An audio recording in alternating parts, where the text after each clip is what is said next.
Hi everyone, कैसे आप लोग। उम्मीद करता हूँ आप लोग बहुत अच्छा होंगे, बहुत अच्छा कर रहे होंगे अपने लाइफ में। आज हम लोग एक नया प्लेलिस्ट स्टार्ट कर रहे हैं, map filter reduce and funk problem. इसमें जितने भी बड़े बड़े प्रॉब्लम है मैप फिल्टर रिड्यूस के ऊपर वो सारा हम लोग कवर करेंगे। एंड वीडियो के लास्ट में, ट्यूटोरियल के लास्ट में आप ज़रूर बताइएगा कि आपको ट्यूटोरियल कैसा लगा। ठीक है, ओके, तो स्टार्ट करते हैं। देखिए, मैप मेथड एक बिल्ट इन मेथड है जावास्क्रिप्ट में। ये एरे का मेथड है एंड इसीलिए हमेशा एरे पे अप्लाई होता है।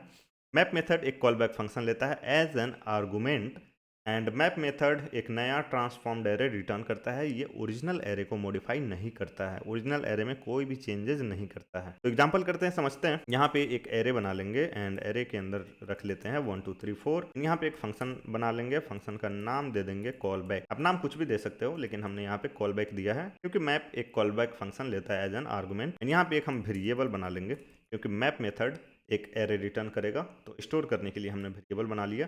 एंड एरे पे अप्लाई होता है मैप मेथड, तो हमने यहाँ पे लिख दिया एरे डॉट मैप। हमने यहाँ पे लिखा एरे डॉट मैप एंड अभी हमने कोई भी फंक्शन एज एन आर्गुमेंट हमने नहीं दिया है, तो ये हमें देगा एरर क्योंकि पहला आर्गुमेंट जो है वो मैंडेटरी होता है एंड ये फंक्शन एक्सपेक्ट करता है। तो नहीं दे रहे हम लोग कुछ, तो ये समझेगा कि अनडिफाइंड है, तो बोलेगा undefined is not a function. Control से सेव करेंगे तो हमें यहाँ पे एरर मिल जाएगा, undefined is not a function. यहाँ पे अगर हम अनडिफाइंड दे फिर भी एरर देगा, undefined is not a function. ये सब मैं आपको समझाने के लिए कर रहा हूँ। यहाँ पे अगर हम हेलो लिख दे तो बोलेगा कि hello string is not a function. Hello जो स्ट्रिंग है वो फंक्शन नहीं है, मतलब इसको फंक्शन चाहिए। ठीक है, तो यहाँ पे कॉलबैक फंक्शन दे दो, ये रोना धोना बंद कर देगा, मतलब एरर अब नहीं आएगा। ठीक है, अब देखिए ये जो कॉलबैक फंक्शन है ये पूरा एरे इटरेट करता है। ठीक है, पूरा एरे इटरेट करता है, वो एरे जिसपे हम मैप मेथड अप्लाई कर रहे हैं। ये कॉलबैक फंक्शन 3 पैरामीटर वेरिएबल लेता है। पहला एलिमेंट जो कि एरे का होता है, ठीक है, एंड दूसरा इंडेक्स एंड तीसरा एरे। ठीक है, एरे इट सेल्फ। अब देखिए यहाँ पे हम कंसोल लिखते हैं, कंसोल डॉट लॉग, एंड यहाँ पे हम लोग लिखेंगे इंडेक्स एंड यहाँ पे हम लोग लिखेंगे एलिमेंट, यहाँ पे हम लोग लिख देंगे एलिमेंट्स। ठीक है, इस तरीके से ये कॉलबैक फंक्शन पूरा एरे इटरेट करेगा। ठीक है, इस कॉलबैक फंक्शन के पास 3 पैरामीटर वेरिएबल होते हैं, एलिमेंट, इंडेक्स, एलिमेंट्स। एलिमेंट्स मतलब एरे। ये जो भी वेरिएबल आप देख रहे हो, एलिमेंट मतलब इस एरे का एलिमेंट, इंडेक्स मतलब इस एरे का इंडेक्स एंड एलिमेंट्स मतलब ये वाला एरे। तो कंट्रोल से सेव करेंगे तो ये हमें बताएगा कि 0th इंडेक्स पे कौन सा वैल्यू है, फर्स्ट इंडेक्स पे कौन सा वैल्यू है, सेकंड इंडेक्स पे क्या वैल्यू है, थर्ड इंडेक्स पे क्या वैल्यू है। एंड हर एक केस में आपको एरे यहाँ पे दिख रहा है। यहाँ पे मैं क्या करता हूँ, चेंज कर देता हूँ। ठीक है, यहाँ पे मैं स्ट्रिंग ले लेता हूँ हाय, एंड यहाँ पे मैं ले लेता हूँ हेलो, एंड उसके बाद मैं ले लेता हूँ बाय। ठीक है, कंट्रोल से सेव करते हैं। तो अगेन देखिए 0th इंडेक्स पे क्या वैल्यू है, फर्स्ट इंडेक्स पे क्या वैल्यू है, सेकंड इंडेक्स पे क्या वैल्यू है। तो होप ये आपको समझ में आया होगा। अब देखिए हम नंबर ही रहने देते हैं यहाँ पे। ठीक है, तो यहाँ पे मैं रहने देता हूँ 1 3 4 इस तरीके से। अब हम यहाँ पे लिखते हैं रिटर्न, यहाँ पे मैं लिखूंगा रिटर्न एंड यहाँ पे लिख दूंगा एलिमेंट प्लस 2। ठीक है, ये जो कंसोल है इसको हटा देते हैं। ये इसको बेटर समझने के लिए मैं बताता हूँ कि मैप बिहाइंड द सीन कैसे काम करता है। कोई भी जो बिल्ट इन मेथड हम लोग यूज करते हैं उसके पीछे कुछ कोड लिखा गया है एंड उसी रीजन के वजह से वो उस तरीके से काम करता है जिस तरीके से हम एक्सपेक्ट करते हैं। तो समझते हैं कि मैप मेथड के पीछे क्या कोड लिखा गया है। जब आप ये समझ जाओगे तो मैप मेथड आप कभी नहीं भूलोगे। ठीक, तो देखिए मैप मेथड के अंदर कैसे कोड लिखा गया है। तो ये है मैप मेथड, कुछ इस तरीके से इंप्लीमेंट किया गया है फंक्शन मैप। एंड देखिए मैप मेथड क्या कर रहा है, एक कॉल बैक फंक्शन ले रहा है एज एन आर्गुमेंट। तो यहाँ पे हम cb लिख देंगे। ठीक है, cb मतलब कॉल बैक फंक्शन यहाँ पे रिसीव कर रहे हैं एंड यहाँ पे पेयर ऑफ करली ब्रेसेस एंड यहाँ पे एक एम्प्टी एरे बनाया जाता है इसके अंदर एंड यहाँ पे फॉर लूप चलता है। ठीक है, एंड फॉर लूप चलता है तो ये फॉर लूप कहाँ तक चलता है, तो फॉर लूप चलता है एरे के लेंथ तक, वो एरे जिस पे हम मैप मेथड अप्लाई कर रहे हैं। ठीक है, ओके बढ़िया। अब देखिए इसके अंदर कॉल बैक फंक्शन पास करते हैं तो उस कॉल बैक फंक्शन के अंदर कुछ लॉजिक हो सकता है, फंक्शन कुछ रिटर्न कर सकता है। जो भी रिटर्न करता है उसको हम इस आरईएस एरे में पुश कर देते हैं। ठीक है, तो यहाँ पे cb एंड यहाँ पे देखिए ये जो कॉल बैक फंक्शन है, यहाँ पे देखिए कॉल बैक फंक्शन, इसके पास 3 पैरामीटर वेरिएबल है। ये इसी वजह से है क्योंकि मैप मेथड के अंदर जो कॉल बैक हम लोग पास करते हैं यहाँ भेजा जाता है उसको। ठीक है, तो यहाँ पे भेजा जाता है इस तरीके से, तो एरे एंड यहाँ पे जब हम इंडेक्स लिख देंगे इस तरीके से तो यहाँ से एक एक एलिमेंट भेज दिया जाता है। ठीक है, एंड उसके बाद इंडेक्स भेजा जाता है। ठीक है, एंड उसके बाद एरे इटसेल्फ। ठीक है, एंड यहाँ पे रिटर्न कर दिया जाता है।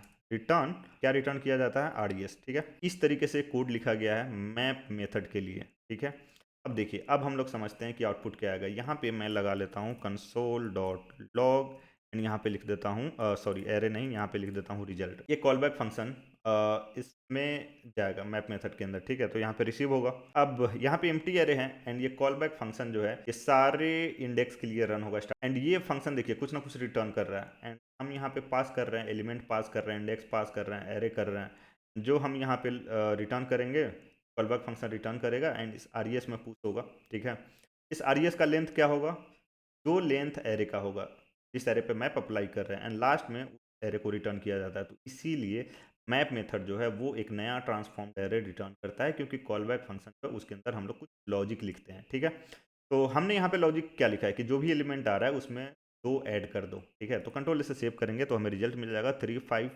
3 4 5 6, क्योंकि सारे एलिमेंट में 2 ऐड हो चुके। होप आपको समझ में आया होगा। अब देखिए हमने क्या किया कि एक अलग से कॉल बैक फंक्शन बनाया, इसमें पास कर दिया। आप डायरेक्टली यहाँ पे लिख सकते हो, तो यहाँ से मैं हटाता हूँ एंड मैप के अंदर आप डायरेक्टली यहाँ पे लिख सकते हो, सेम रिजल्ट आएगा। कंट्रोल से सेव करेंगे, देखिए सेम रिजल्ट है। आप ये जो नाम है वो हटा सकते हो, सिर्फ फंक्शन कीवर्ड रख सकते हो, सेम काम करेगा। कंट्रोल से सेव करेंगे, सेम काम कर रहा है। ठीक है, आप एरो फंक्शन भी यूज कर सकते हो, तो इसको हटाइए एंड यहाँ पे एरो फंक्शन यूज इस तरीके से कंट्रोल से सेव करेंगे, सेम काम कर रहा है। देखिए यहाँ पे हमने लिखा था फंक्शन कीवर्ड एंड ये सेम काम कर रहा था। जब हम लोग इस तरीके से कोई बिल्ट इन मेथड में पास करते हैं फंक्शन, तो उसको बोलते हैं एनोनिमस फंक्शन, मतलब कि इस फंक्शन का कोई नाम नहीं है। ठीक है, ओके, तो होप आपको बहुत सारा चीज़ समझ में होगा यहाँ पे। एंड एक और चीज़ कि आपने देखा कि पहला जो आर्गूमेंट है वो मैंडेटरी है एंड वो एक कॉल बैक फंक्शन है। ठीक है, ओके, एंड दूसरा जो है वो है दिस आर्ग्स। एक और आर्गुमेंट जाता है दूसरा, का नाम है दिस आर्ग्स। ये हम लोग बाद में डिस्कस, ये थोड़ा एडवांस है। ठीक है, तो होप ये चीज़ आपको समझ में आया होगा बिहाइंड द सीन कैसे काम करता है। इंटरव्यू क्वेश्चन कर लेते हैं। 2 इंटरव्यू क्वेश्चन मैं आपको यहाँ पे करवाऊंगा। देखिए, अगर आपने ध्यान दिया होगा तो मैप के अंदर जो हमने कॉल बैक फंक्शन बना के पास किया था, उसको हम लोग कॉल नहीं कर रहे थे, बस हम लोग फंक्शन पास कर दे रहे हैं। ठीक है, तो यहाँ पे एरे डॉट मैप एंड यहाँ पे अगर आपसे पूछ दिया जाए कि यहाँ पे कंसोल डॉट लॉग है। ठीक है, तो क्या होगा, सॉरी कॉल नहीं किया जा रहा है, बस इस तरीके से यहाँ पे कंसोल डॉट लॉग लिखा गया है मैप मेथड के अंदर। क्या आउटपुट होगा, देखिए कंसोल डॉट लॉग एक फंक्शन है। ठीक है, एंड हम पास कर रहे हैं यहाँ पे। तो कॉल बैक फंक्शन के अंदर आप अगर आप ध्यान से देखें तो जो 3 पैरामीटर वेरिएबल है ये चले जाते हैं। मैप इस तरीके से इंप्लीमेंट किया गया है, क्या, एरे का एलिमेंट, इंडेक्स एंड एरे। तो कंट्रोल से सेव करेंगे तो हमें क्या मिलेगा, हमें वही मिलेगा। ठीक है, पहले मिलेगा एलिमेंट, इंडेक्स एंड उसके बाद एरे। तो होप ये आपको समझ में आया होगा। ये क्वेश्चन पूछे जाते हैं। एक और क्वेश्चन मैं करवा देता हूँ। यहाँ पे एक वेरिएबल बना देता हूँ आरईएस एंड यहाँ पे मैं लिखूंगा एरे डॉट मैप एंड यहाँ पे मैं क्या करता हूँ, एरो फंक्शन यूज करूंगा एंड एक ही पैरामीटर यूज करेंगे, एलिमेंट यहाँ पे। ठीक है, तो शॉर्ट में मैं ई एल ई लिख देता हूँ एंड यहाँ पे मैं लिख देता हूँ इफ़ एलिमेंट जो है वो 2 से डिविजिबल है। ठीक है, डिवाइडेड बाई 2 इक्वल इक्वल 0, तो क्या करो उसको रिटर्न कर दो। ठीक है, रिटर्न ई एल ई इस तरीके से एंड इसको हम लोग क्या कर देंगे, कंसोल कर देंगे। तो आप स्क्रीन पॉज करके बताइए कि आउटपुट क्या होगा। ठीक है, सोचिए, सारा कुछ आपने देख लिया है अच्छे से, आप इजीली बता सकते हो। ठीक है, चलिए अब देखते हैं इसका आउटपुट क्या होगा। मैप हमेशा सेम लेंथ का एरे रिटर्न करता है जिस एरे पे हम लोग अप्लाई करते हैं। उस एरे का जितना लेंथ होता है उसी लेंथ का मैप एरे रिटर्न करता है। यहाँ पे देखिए, यहाँ पे हम हमेशा हर एक इंडेक्स के लिए जो भी कॉल बैक रिटर्न कर रहा है उसको पुश कर रहे हैं। ये कॉल बैक फंक्शन है हमारा। जब ये 2 से डिविजिबल हो जाएगा तो उस एलिमेंट को रिटर्न कर देगा। लेकिन यहाँ पे इवन नंबर भी सॉरी ऑड नंबर भी है। ऑड नंबर के केस में क्या होगा, इफ कंडीशन चलेगा नहीं तो ये रिटर्न स्टेटमेंट भी नहीं चलेगा। तो क्या होगा, तो देखिए जावास्क्रिप्ट फंक्शन अनडिफाइंड रिटर्न करता है इम्प्लिसिटली जब हम एक्सप्लिसिटली कुछ रिटर्न नहीं करते। ठीक है, तो ऑड के केस में अनडिफाइंड रिटर्न होगा यहाँ पे इम्प्लिसिटली। ठीक है, इम्प्लिसिटली जावास्क्रिप्ट इंजन क्या रिटर्न कर देगा, अनडिफाइंड। तो अब अगर मैं कंट्रोल से सेव करूँ तो यहाँ पे अनडिफाइंड टू अनडिफाइंड टू। ठीक है, तो होप आपको समझ में आया होगा। कोई दिक्कत है कमेंट कीजिए एंड अगेन आपको ट्यूटोरियल कैसा लगा जरूर बताइए। पहली बार देख रहे हैं तो सब्सक्राइब कीजिए। मिलते हैं नेक्स्ट वीडियो में। Thank you, bye, take care.